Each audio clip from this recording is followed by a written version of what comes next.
ప్రభుత్వం వలన ఆటో కార్మికులకు ఒరిగిందేమీ లేదని, వాహనమిత్ర పేరుతో అరకొరగా పథకాలు అందించి ఆటో కార్మికుల నడ్డి విరిచారని శ్రీకాకుళం జిల్లా ఇచ్చాపురం టీడీపీ ఎమ్మెల్యే అభ్యర్థి అశోక్ బాబు అన్నారు. ఇచ్చాపురం ఆటో యూనియన్ సభ్యులతో సమావేశం నిర్వహించారు.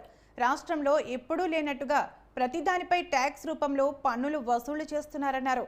ఆటో యజమానికి వాహనమిత్ర వర్తిస్తే డ్రైవర్కు ఏ విధంగా లబ్ధి చేకూరుతుందో చెప్పాలన్నారు. ఇచ్చాపురం అభివృద్ధి అటకెక్కిందని, ఇచ్చాపురం అభివృద్ధి టీడీపీ ప్రభుత్వంలోనే జరిగిందని, కూటమిని గెలిపించాలని ఆయన కోరారు.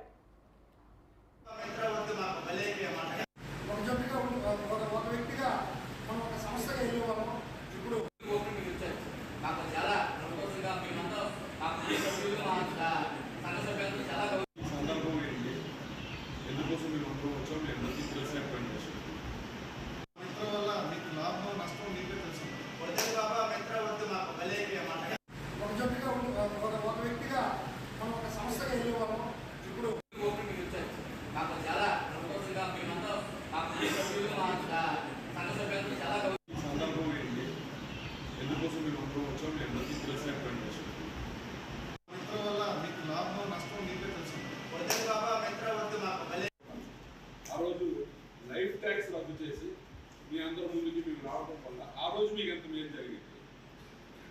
ఈరోజు 10,000 రూపాయలు ఇచ్చి దాదాపు 40,000-50,000 రూపాయలు మీ దగ్గర కొట్టేస్తున్నటువంటి ప్రభుత్వం వల్ల మీకు ఎంత మేలు జరిగింది ఒకసారి చెప్పాల్సినటువంటి ప్రత్యేకమైనటువంటి సమస్యలు ఉన్నటువంటి వర్గం లేదు.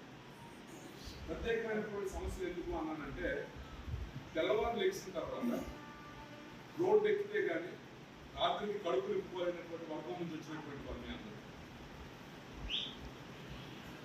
ఈరోజు ఆటో ఓనర్లకి 10,000 రూపాయలు ఇస్తున్నారు.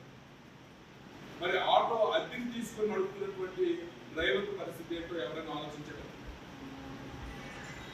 ఆటో ఓనర్లు అంటే ఒక బండిలో 2 బండ్లు కొనుక్కోగలిగి ఆ మాత్రం స్థితి అప్పు చేసైనా సరే అప్పు తీర్చుకోగలిగిన నమ్మకంతో ఆటో కొనుక్కున్నటువంటి ఓనర్లు ఒక సమస్య అయితే, ఆ రోజు లైఫ్ ట్యాక్స్ రద్దు చేసి మీ అందరూ ముందుకి మీకు రావడం వల్ల ఆ రోజు మీకు ఎంత మేలు జరిగింది.